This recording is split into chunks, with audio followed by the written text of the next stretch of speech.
बिस्मिल्लाहिर्रहमानिर्रहीम। अस्सलाम वालेकुम।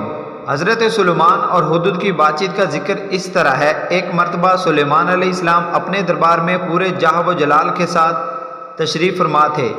इंसान, जिन्नात, हैवानात के नुमाइंदे भी मौजूद थे, लेकिन परिंदों में हुदुद मौजूद ना था।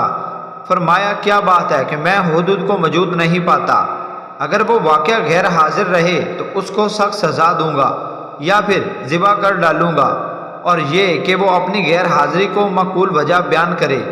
इसी गज़ब में थे कि हुदुद हाजिर हो गया और हज़रत सुलेमान के सवाल पर कहने लगा, मैं एक यकीनी खबर लाया हूँ जिसे आप नहीं जानते। वो ये है कि सबा के मुल्क पर एक मलका हुक्मरानी करती है। अल्लाह ने उसको सब कुछ दे रखा है और उसका तख्त नहायत अजीमत शान है। मलका और उसकी कौम सूरज की पूजा करते हैं, वो अल्लाह वहद की इबादत नहीं करते। शैतान ने उनकी सूरज परस्ती को उनके लिए खुशनुमा बना दिया है।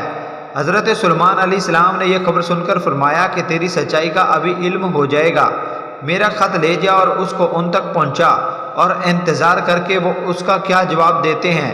हुदुद खत लेके उड़ा और खत मलका के सामने फेंक दिया। मलका ने खत पढ़कर अहले दरबार से कहने लगी कि अभी अभी ये खत सुलेमान की जानिब से आया है, जो अल्लाह के नाम से शुरू किया गया है, जो बड़ा मेहरबान रहम फरमाने वाला है।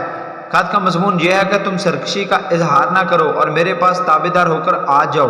वज़ीरों मशीरों ने कहा, जहाँ तक मरूब होने का ताल्लुक है इसकी ज़रूरत नहीं है, क्योंकि हम ताकतवर और जंगी कुव्वत के मालिक हैं। अलबत्ता आखिरी फैसला आपके इख्तियार में है, जो मुनासिब समझे फैसला फरमाएं। मलका ने कहा, बेशक हम ताकतवर हैं, लेकिन सुलेमान के मामले में हमें जल्दी नहीं करना चाहिए। मेरा ख्याल है कि पहले अपने नुमाइंदे भेजो जो उसकी खिदमत में तोहाइफ पेश करें। इससे इनकी शान व शौकत और मिजाज का अंदाज़ा लगाएं कि वो हमसे क्या चाहते हैं।